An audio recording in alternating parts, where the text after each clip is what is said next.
Muy buenos días, hermanos en Cristo y María. Sean todos bienvenidos una vez más a estos 20 minutos de bendición. Vamos a meditar la palabra de Dios que corresponde al lunes de la primera semana de Pascua. Resucitó de veras mi amor y mi esperanza.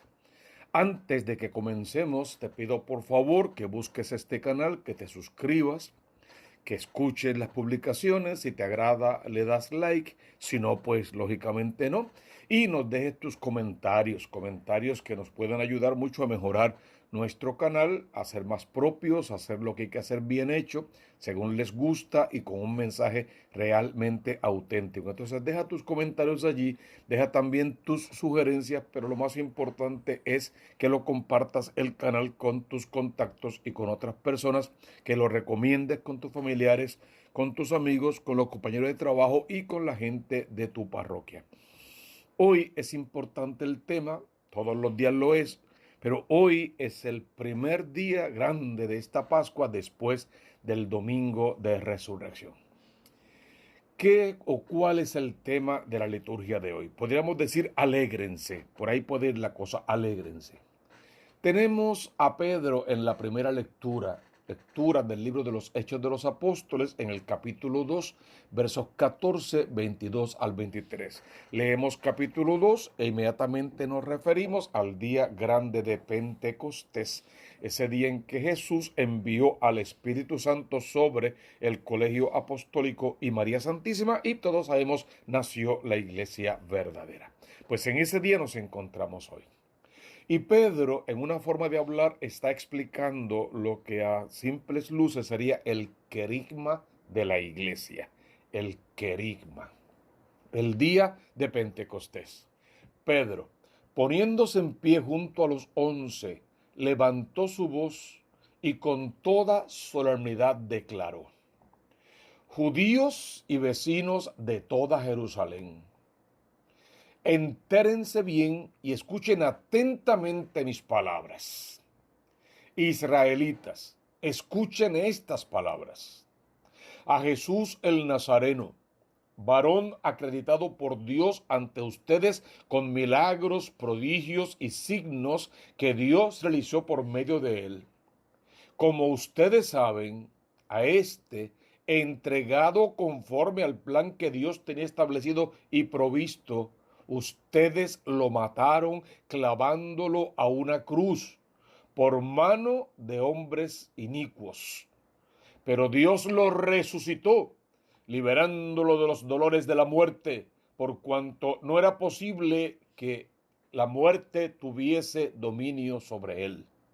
Y así va explicando luego lo que dice David referente a Jesús y todo lo que serían los pasos reales de ese querigma. Deberíamos comenzar entonces por definir, para bien de todos, el término o la palabra querigma. Porque la verdadera evangelización definitivamente comienza por el querigma. Esta es una palabra que tiene su raíz la realización de los emisarios o los mensajeros reales. Y se llaman realmente los querics. Son los hombres que recorrían los reinos proclamando la noticia y que tenían relación con todo lo que significara las cosas importantes de ese reino. ¿Qué pasa? Esa palabra se acuna o se acuña en la tradición religiosa. Y en la tradición cristiana, la palabra querigma se volvió sinónimo de el primer anuncio, de la primera verdad de fe. Por lo tanto, cuando escuchen la palabra querigma, definición inmediata, primer anuncio, primera revelación de fe, primera buena nueva si quieres. Los discípulos saben que Jesús murió en la cruz, pues tras esa muerte se dispersaron. Por miedo, por lo que fuera, bueno, por designio de Dios, se dispersaron. Y fueron por diferentes ciudades y poblados, y donde quiera que llevan, anunciaban el querigma. No lo tenían planificado, no estaba escrito ni estructurado, era automático, era su razón de ser, hablar de Jesús el Nazareno, aquel a quien los judíos mataron en la cruz, pero Dios resucitó. Y al pronunciar el querigma, explican lo que Dios hizo en las Escrituras y lo resumían de esta manera. que Jesús de Nazaret murió en la cruz, que Dios lo resucitó y que lo exaltó a su derecha. Básicamente, ese sería el signo completo del querigma que ellos explicaban y predicaban al principio. Claro, ese querigma no comienza realmente ahí. Comienza con que tenemos un Dios Padre amoroso que reconoce y escucha el clamor de su pueblo. He oído el clamor de mi pueblo y voy a salvarlo. Ese Dios amoroso entonces entrega a su Hijo único, Jesús de Nazaret. Lo manda al mundo a amar con todas las consecuencias. La consecuencia de ese amor fue el rechazo del pueblo judío. Por lo tanto, Jesús, llevado a la cruz, muerto en la cruz, resucitado al tercer día y exaltado. Sería ese el querigma, y luego de esa exaltación, lógicamente, un punto importantísimo de ese mismo querigma, que nos envía al Espíritu Santo de Dios, justo en la lectura primera que estamos viendo hoy, en el capítulo 2 del libro de los Hechos de los Apóstoles, donde nace la iglesia verdadera. Estaban encerrados, llega el Espíritu, pierden el miedo, salen a la calle ya sin miedo alguno, renovados o revestidos en la fuerza del Espíritu con sus 7 dones, y comienzan a proclamar la buena nueva con todas las consecuencias. Hay que apuntar, y es bueno tenerlo claro, que esta afirmación es el centro de la fe católica, de la fe cristiana en general. Entre los apóstoles hay que sacar cuenta de que Pablo tiene una primacía. Sin embargo, sabemos que Pablo no era uno de los primeros 12, es un converso, un verdadero converso que convierte luego al pueblo gentil básicamente completo.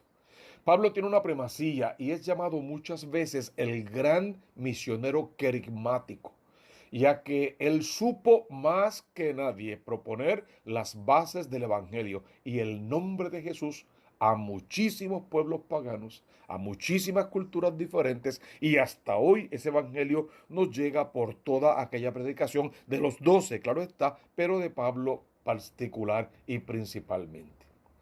Qué lindo es el querigma, qué bueno es conocer esos pasos del querigma, ese Dios que nos ama de manera particular, que es Dios amoroso, Dios Padre misericordioso, y que conoce y ve nuestro pecado, que se duele de nuestro pecado, que nos envía a su Hijo, que este Hijo muere en la cruz, que este Hijo resucita, que este Hijo sube al cielo y que este Hijo nos envía al Espíritu Santo de Dios. Todo esto desde el señorío de Jesús. La verdadera evangelización, definitivamente repetimos, va a comenzar por el querigma, que es lo que le da nueva vida y una experiencia de fe verdadera.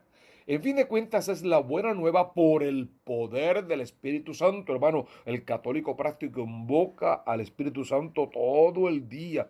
Le pide que descienda poderoso, que venga con sus 7 dones, que se haga cargo de su vida, de su familia, de su hogar, de su matrimonio. Cada mañana al despertar, la primera cosa es pensar en ese Espíritu Santo de Dios y pedirle que así como en Pentecostés descendió sobre la iglesia verdadera, ahora descienda sobre ti, que así como en su día vino sobre María Santísima y plenó su vientre de Dios, que venga sobre ti y llene de Dios tu corazón, que te dé la sabiduría que te hace falta para tomar todas las decisiones, que no busquemos a Dios en lo fantástico, en lo extraordinario, en cosas rarísimas, en milagros y signos que a veces ni siquiera Dios quiere ni necesita hacer, sino que lo veamos en el diario, en lo cotidiano, en lo pequeño, y allí podamos ver la verdadera grandeza, la verdadera obra de Dios.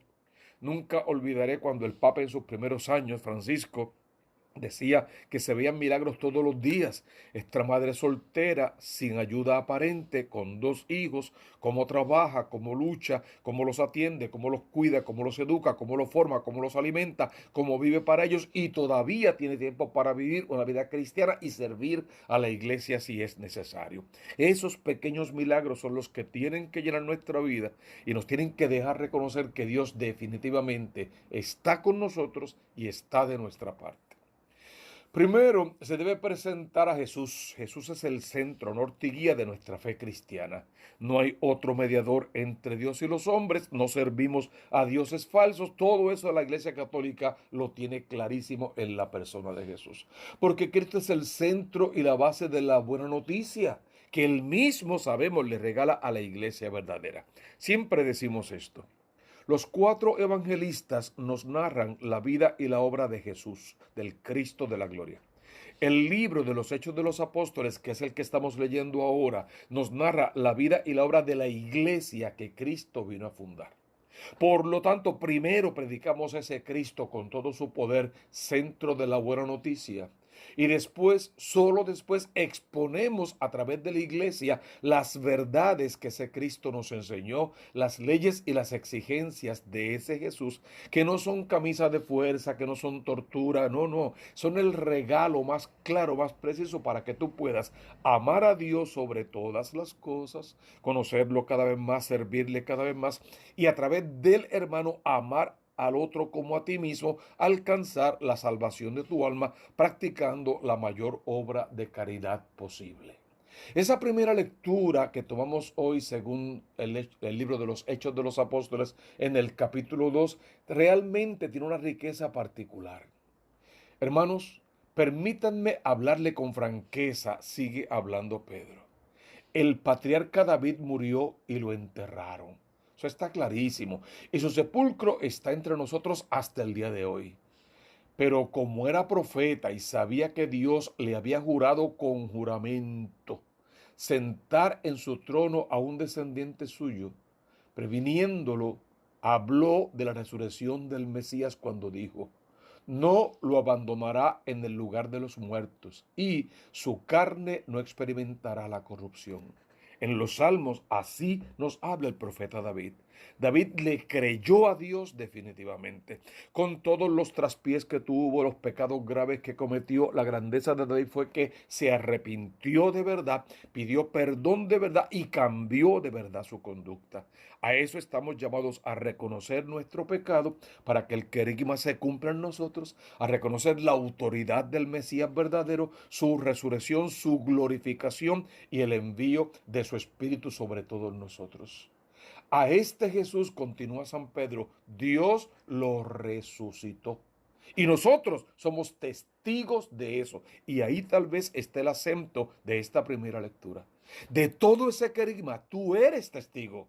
Porque si no lo eres, el querigma no tiene sentido ni en tu vida, ni en la vida de toda la gente que tú puedas tocar en el nombre de Cristo y ayudar a salvar. Tú eres testigo. Y así como el Cristo fue exaltado, te toca con tu vida, con tu testimonio de vida, exaltar al Cristo de la gloria. ¿Por qué? Porque algún día tú también tienes que participar de esa resurrección, de esa promesa que se te hizo, de esa mansión con duración de vida eterna. Esto, dice San Pedro, es lo que estamos viendo y es lo que estamos oyendo. Así tenemos que acercarnos al querigma, conocerlo, proclamarlo y cumplirlo. Salmo 15 es el salmo de hoy. Protégeme, Dios mío, me refugio en ti. Hermano, conviértelo en oración. Pide al Señor que venga en esta mañana santa sobre ti.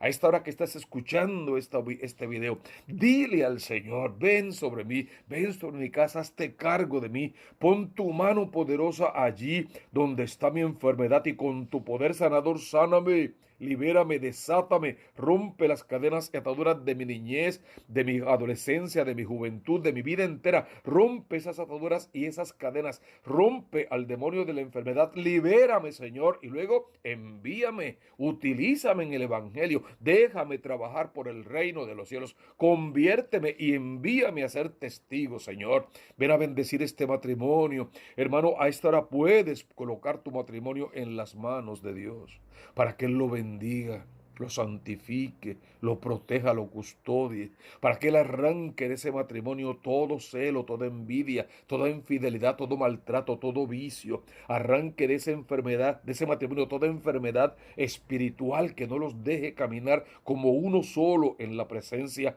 dulce del Señor. Y con este salmo, entrega a tus hijos, siempre tus hijos, primero tus hijos y nietos. Ahí deben estar ya colocados sobre el altar de Dios. Pide al Señor que los rehaga, que le establezca en su corazón un puerto seguro para que Cristo habite en ese corazón y los dirija entonces el Cristo al puerto de la salvación. Alaba, hermano, bendice, hermano, glorifica a tu Dios, reconoce su poder y su presencia y pídele en esta mañana: protégeme, Dios mío, me refugio en ti. Tú eres mi Dios y mi Señor. El Señor es el lote de mi heredad y mi copa. Mi suerte está en tu mano. Entrégate a ese Cristo de la gloria que bendiga, proteja, santifica tu casa y te la convierta en una iglesia doméstica. Y tú seas fiel a esa palabra, testigo de esa palabra, salvándote y salvando a otros. Es interesantísimo el evangelio de hoy, solo que hoy fue tomado de San Mateo. Ayer leíamos a Juan y habían unas grandes diferencias muy importantes. Fíjense cómo comienza hoy Mateo. En aquel tiempo las mujeres se marcharon a toda prisa del sepulcro, llenas de miedo y de alegría, corrieron a anunciar a los discípulos. Esa primera frase no dice mucho, sugiere, pero no dice. Dice que llegaron al sugiere que llegaron al sepulcro. No, dice que llegaron al sepulcro y sugiere que encontraron la tumba vacía. No lo menciona como lo dijo Juan ayer, pero lo sugiere que encontraron la tumba vacía. Se asustaron cuando vieron esa tumba vacía y hubo una mezcla de sentimientos entre miedo y alegría. El miedo trae consigo la duda, quizás no cayeron del todo, pero la alegría que también llevaban dice que en el fondo creyeron que Jesús sí había resucitado. Y ahí tenemos esa primera dicotomía en el corazón del ser humano. Entre el miedo y la duda salieron corriendo a prisas a anunciar a los discípulos. Claro, según San Juan, se fueron a decir que se habían robado el cuerpo. Mateo trae un elemento nuevo y Mateo hace que de pronto Jesús en persona, Jesús resucitado, les salga al encuentro. Alégrense, que fue el tema que dijimos que tenía esta liturgia. Alégrense, le dice Jesús. Están entre el miedo, la duda, el asombro, la alegría. Alégrense, todo lo demás déjenlo. Alégrense en el Señor que sí he resucitado. Estoy aquí, estoy vivo y tengo un anuncio para ustedes y para los demás. Cuando lo vieron, se acercaron. Mateo llega a decir, le abrazaron los pies. Conocemos el evangelio que también dice Jesús, dijo, no me toques, todavía no he subido a mi Padre. No es el caso de Mateo. Mateo dice que le abrazaron los pies, que se postraron ante él y entonces ante ese gesto de adoración, de oración interior, es que Jesús le dice, no tengan miedo. Tenían miedo y alegría. Dejen el miedo. No es parte de la fe cristiana. Dejen el miedo. Han recibido un espíritu de valientes que las invita a llamar a Dios papá y a predicar en nombre de ese papá bueno y misericordioso. Dejen el miedo. No tengan miedo y vayan. Tienen una misión. No se queden por ahí en el cuento de camino y contando lo que no es. Vayan directo a la autoridad, a mis hermanos, a los discípulos, a Pedro, vayan allá hasta Galilea, allí, vayan allá y díganle a mis hermanos que ellos vayan a Galilea porque allí me verán. Eso es lo lindo de este texto, que Jesús te quita el miedo del corazón y te da una misión particular. Jesús podía ir personalmente, hubiera sido mucho más interesante, más hermoso, más íntimo, olvídate, fuera romantiquísimo. Él quiso utilizar un enviado, un mensajero. Así como el Padre Dios siempre enviaba a los ángeles, los mensajeros, Él también quiso hacerlo. ¿Con quién lo hizo? Con las mujeres. ¿Por qué con las mujeres? Porque estaban en el lugar correcto y a la hora correcta. Porque fueron las únicas que fueron a la tumba por la mañana, porque iban a embalsamar un cuerpo. Eso ahí estaba un poquito nebuloso, pero como quiera fueron las que fueron y estaban en el lugar correcto y a la hora correcta. ¿Quieres recibir gracia tras gracia delante de Dios? Aprende a estar en el lugar correcto y a la hora correcta, de rodillas ante Dios, siempre en alabanza, reconociendo su poder, en oración permanente, viviendo la vida, gozando, saliendo, saltando, brincando, pero todo en la presencia dulce del amor de Dios. Mientras las mujeres iban de camino, pasó algo espectacular, que algunos de la guardia, ellas iban de camino al encuentro con los apóstoles, con Pedro, con la autoridad. La guardia de la ciudad, la guardia se fue a la ciudad a comunicar a los sumos sacerdotes todo lo ocurrido. Aquí hay gato encerrado. Si son soldados romanos, tenían que haber ido donde la autoridad romana. Sin embargo, se fueron donde los sumos sacerdotes. ¿Podría ser que en el fondo esos soldados, al ver la tumba vacía, creyeron? ¿De verdad creyeron? Mira, resucitó. Quien tiene que enterarse de esto son los sumos sacerdotes para que se alegren con él, para que vengan a participar de esta resurrección y proclamen que lo que ellos decían era verdad. Pero ¿sabes qué? Fueron a la autoridad incorrecta. Fueron donde los enemigos, donde los que piensan diferente, donde los contrarios al pensamiento de Cristo. Fueron donde aquellos que lo mandaron a matar. Si igual que las mujeres hubiesen entendido algo del Evangelio, hubiesen corrido donde estaba Pedro. Pedro, ven acá, rápido, estábamos velando el cuerpo de Jesús como se nos mandó, esa piedra se abrió sola, ese Cristo salió de ahí, eso fue glorioso, porque en verdad, los únicos testigos oculares de lo que pasó fueron ellos, y si estaban dormidos, por lo menos los únicos testigos en el lugar fueron ellos. Fueron a la autoridad incorrecta, se fueron a formar en una doctrina falsa. Abandonaron la verdadera doctrina que Jesús había puesto en la cabeza de Pedro y fueron a otros líderes. Eso está pasando en el mundo de mil maneras. Eso ha pasado siempre y Lutero vino para acabar de dañar la cosa. Definitivamente, si vas a buscar la información en el lugar incorrecto, vas a tener información incorrecta. Las mujeres, ellas fueron donde Pedro, ellas le avisaron lo que Jesús le dijo. Los soldados fueron a la autoridad incorrecta, donde los que mataron a Jesús, y ellos sobre una verdad construyeron una gran mentira que está viva hasta el día de hoy y que ha hecho un daño y un estrago incalculable en muchos y buenos corazones y que le ha arrancado la fe del corazón a mucha gente buena y ha desviado a muchos santos del verdadero camino de la santidad en la iglesia que Cristo fundó sobre la cabeza de Pedro. No importa, no importa lo que pasó, van a decir esto. Mientras ustedes dormían, vinieron los apóstoles estos, se robaron el cuerpo para hacer creer que Jesús había resucitado. Le pagaron lo que le tenían que pagar, se arreglaron con sus autoridades para que no le pasara nada, los hicieron desaparecer de alguna manera y esa mentira ha corrido como una verdad hasta hoy entre el pueblo judío y en el corazón de muchos católicos y cristianos de quinta o de pacotilla o enyangotados o de mentira. Entonces necesitamos decidir hoy a dónde vamos a correr, dónde vamos a buscar la autoridad y dónde la vamos a encontrar la verdadera autoridad que nos viene desde el depósito revelado de la fe que Cristo dejó sobre la cabeza de Pedro. Ellos tomaron el dinero y obraron conforme a las instrucciones. Y esta historia se ha ido difundiendo entre los judíos hasta hoy. Y hoy te toca a ti tomar la más importante decisión. ¿Te vas a quedar del lado de los pecadores? ¿Del lado de la mentira? ¿Vas a seguir negando a Cristo y su resurrección? ¿Vas a seguir viviendo como un pagano sin sentido? ¿Vas a seguir viviendo entre odios y rencores, peleas, chismes, enredos, infidelidades, vicios? ¿Vas a seguir viviendo de espaldas a Dios, sabiendo concretamente que Cristo, el enviado por el Padre del cielo, el Padre misericordioso, conoció tu pecado, tuvo condolencia, misericordia de ti, murió en la cruz por ti, derramó hasta la última gota de su sangre, gritó desde la cruz, perdona a los padres que no saben lo que hacen, resucitó de entre los muertos, subió a los cielos, está sentado a la derecha del Padre, envió al Espíritu Santo, Dios fundó la iglesia a través de la cual puedes alcanzar salvación. Vengan a la casa de papá, busquen el encuentro con Jesús. Busca primero el reino de Dios con su justicia y lo demás se te dará por añadidura.